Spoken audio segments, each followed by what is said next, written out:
വാർത്തകളിലേക്ക്. PV അൻവറിന് ഔദ്യോഗികമായി തൃണമൂൽ കോൺഗ്രസിൽ അംഗത്വമെടുക്കാനാകില്ല. അംഗത്വമെടുത്താൽ നിയമസഭാ അംഗത്വം നഷ്ടമാകുമെന്ന് ലോക്സഭാ മുൻ സെക്രട്ടറി ജനറൽ PTT ആചാരി മീഡിയ വണ്ണോട് പറഞ്ഞു.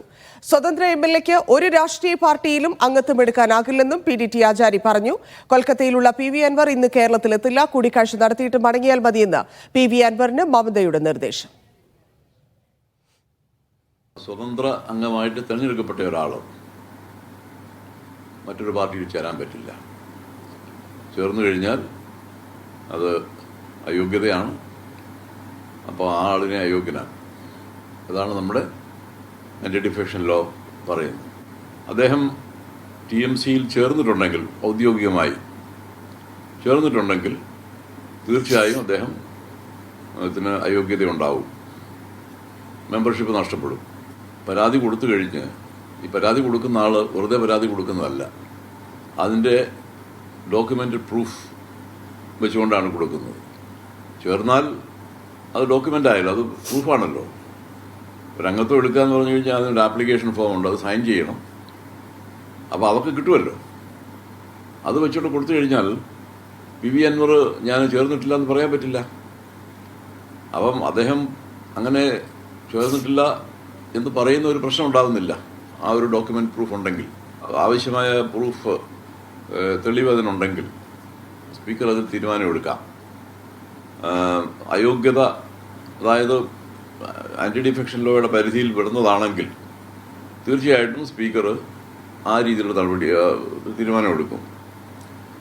ആൻറ്റി ഡിഫെക്ഷൻ ലോ അനുസരിച്ച് ഇപ്പോൾ ഇദ്ദേഹം മറ്റൊരു പാർട്ടിയിൽ ഔദ്യോഗികമായിട്ട് ചേർന്നിട്ടില്ല എന്ന് വെച്ചോളുക. അങ്ങനെ വന്നു കഴിഞ്ഞാൽ പിന്നെ അയോഗ്യതയില്ലല്ലോ. പിന്നെ സ്പീക്കർ അയോഗ്യത ഇല്ല എന്ന് തീരുമാനിക്കും. പരാതി ആർക്കും കൊടുക്കാം, ഏതൊരു സിറ്റിസനും കൊടുക്കാം, പൗരനും. സുപ്രീം കോടതിയുടെ ഒരു വിധി ന്യായത്തിൽ പറയുന്നതാണ്. അതായത് ഇപ്പോൾ ഒരു പരാതി കൊടുത്താൽ ആ പരാതി സ്പീക്കർ അക്സെപ്റ്റ് ചെയ്ത് കഴിഞ്ഞാൽ നോട്ടീസ് അയക്കും. ഈ കാര്യത്തിൽ ഇപ്പോൾ PV അൻവറാണല്ലോ, അദ്ദേഹത്തിന് നോട്ടീസ് അയക്കും. നോട്ടീസ് അയച്ച് 7 ദിവസത്തിനുള്ളിൽ അതിന് മറുപടി പറയണമെന്ന് പറയും. എഴുതി കൊടുക്കണം, എഫിഡവിറ്റ് മാതിരി. അപ്പോൾ അദ്ദേഹത്തിന് 7 ദിവസത്തെ സമയം കുറവാണ് എന്ന് കണ്ടു കഴിഞ്ഞാൽ അദ്ദേഹത്തിന് വേണമെങ്കിൽ കൂടുതൽ സമയം ആവശ്യപ്പെടുമ്പോൾ സ്പീക്കർ അതിൻ്റെ കാര്യങ്ങളെല്ലാം പരിശോധിച്ച് ഇത് ജെന്യുവിനാണോ ഈ റിക്വസ്റ്റ് എന്ന് പരിശോധിച്ച് കഴിഞ്ഞ് അത് സ്പീക്കർക്ക് അങ്ങനെ കൊടുക്കാവുന്നുണ്ട്. നിയമത്തിൽ അങ്ങനെ വ്യവസ്ഥയുണ്ട്. യെസ്, വിവരങ്ങളുമായി ധനസുമോദ് ചേരുന്നു. ധനസുമോദയുടെ അൻവറിന്റെ MLA സ്ഥാനം എന്നതിലാണ് നിലവിൽ കൺഫ്യൂഷൻ. കാരണം അവിടെ ചേരുകയാണെങ്കിൽ നിയമസഭാ സ്ഥാനം നഷ്ടമാകും, MLA സ്ഥാനം നഷ്ടമാകും എന്നുള്ളതിൽ വേറെ തർക്കമൊന്നുമില്ല എന്നാണ് PTT ആചാരി സംസാരിച്ചതിൽ നിന്ന് മനസ്സിലാക്കുന്നത്. മറ്റെന്തൊക്കെ കാര്യങ്ങളാണ് ഇതുമായി ബന്ധപ്പെട്ടുള്ള സാങ്കേതികമായുള്ള കാര്യങ്ങളിൽ അദ്ദേഹം അഭിപ്രായം അറിയിച്ചത്? അതായത് സ്വതന്ത്രനായി ഒരു MLA ജയിച്ചാൽ അദ്ദേഹം ആ കാലാവധി കഴിയുന്നതുവരെ സ്വതന്ത്രനായി തന്നെ തുടരണം. വേറെ ഒരു പാർട്ടിയിലും അദ്ദേഹത്തിന് ചേരാൻ കഴിയില്ല എന്ന് തന്നെയാണ് കൂറുമാറ്റ നിരോധന നിയമപ്രകാരം ഇപ്പോൾ PTT ആചാരി വ്യക്തമാക്കിയിരിക്കുന്നത്. അതേസമയം തന്നെ ഈ മറ്റു പാർട്ടിയുടെ ഏതെങ്കിലും അംഗത്വം എടുത്ത് ആ തരത്തിലുള്ള രേഖ സ്പീക്കർക്ക് കൊടുത്ത് ഒരു പരാതിയുമായി തന്നെ കൊടുത്താൽ അത് 7 ദിവസത്തിനുള്ളിൽ തന്നെ ഇക്കാര്യത്തിൽ നടപടിയെടുക്കണമെന്നും ഈ അംഗത്തെ അയോഗ്യത കൽപ്പിക്കാമെന്നുമാണ് അറിയിച്ചിരിക്കുന്നത്. അതേസമയം തന്നെ ഇപ്പോൾ PV അൻവറിന്റെ ഒരു രീതി എന്ന് പറയുമ്പോൾ നേരത്തെ ജിഗ്നേഷ് മേവാഗ്നി ചെയ്ത അതേ രീതിയാണ്. അതായത് കോൺഗ്രസുമായി ചേർന്ന് പോകും എന്ന് അദ്ദേഹം പ്രഖ്യാപിക്കുകയും അടുത്ത തെരഞ്ഞെടുപ്പിൽ കോൺഗ്രസ് സ്ഥാനാർത്ഥിയായി മത്സരിക്കുമെന്ന് ഗുജറാത്തിൽ അദ്ദേഹം പറയുകയും ചെയ്തിരുന്നു. പക്ഷേ അദ്ദേഹത്തിന്റെ ആ MLA കാലയളവ്, സ്വതന്ത്രനായി MLA ആയിരുന്ന സമയത്ത് അദ്ദേഹം MLA ആയി തന്നെ തുടരുകയായിരുന്നു ചെയ്തത്. ഈ രീതിയാണ് ഇപ്പോൾ ചെയ്തിരിക്കുന്നത്. ഇപ്പോൾ നമുക്ക് കൊൽക്കത്തയിൽ നിന്ന് പുതിയ വിവരം പങ്കുവയ്ക്കാനുള്ളത്, കാര്യം ഇന്ന് കോഴിക്കോടേക്ക് PV അൻവർ എത്തുമെന്ന് അറിയിച്ചിരുന്നെങ്കിൽ പോലും മമതാ ബാനർജി ഇന്നലെ നേരിട്ട് അൻവറിനോട് സംസാരിക്കുകയും ഇന്ന് അവിടെ തങ്ങാനായിട്ടാണ് പറഞ്ഞിരിക്കുന്നത്. അറിയിച്ചിരിക്കുന്നത്. കാരണം മമതാ ബാനർജി കൊൽക്കത്തയിൽ നിന്നും ഒരു 1000 കിലോമീറ്റർ അകലെയുള്ള സ്ഥലത്തായിരുന്നു ഇന്നലെ ഉണ്ടായിരുന്നത്. അതുകൊണ്ട് വീഡിയോ കോൾ മുഖേന മാത്രമാണ് സംസാരിക്കാൻ കഴിഞ്ഞിരുന്നത്.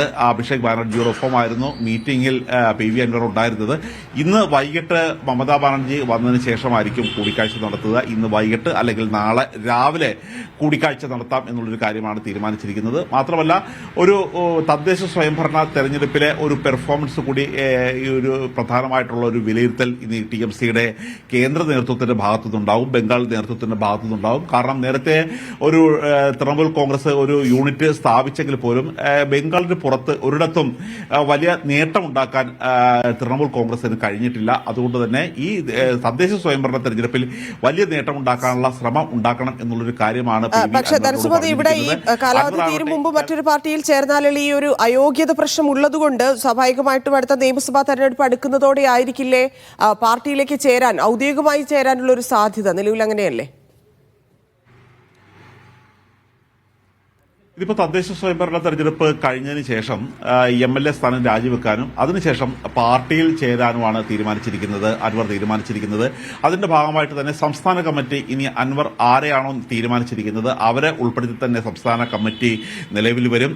Working പ്രസിഡന്റുമാരുണ്ടാകും, vice പ്രസിഡന്റുമാരുണ്ടാകും.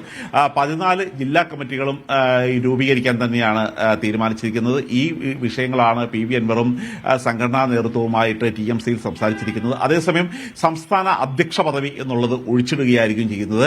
സംസ്ഥാന കോർഡിനേറ്റർ എന്ന രീതിയിൽ പാർട്ടി കേരളത്തിൽ വേരുപിടിപ്പിക്കുക, അതിനുള്ള നേതൃത്വം കൊടുക്കുക, ഭാരവാഹികളെ വെക്കുക, തദ്ദേശ സ്വയംഭരണ തെരഞ്ഞെടുപ്പിൽ മത്സരിച്ച് പരമാവധി നേട്ടമുണ്ടാക്കുക എന്നീ കാര്യങ്ങളാണ് അൻവറിന് ഇപ്പോൾ ദേശീയ നേതൃത്വം TMC നേതൃത്വം അറിയിച്ചിരിക്കുന്നത്.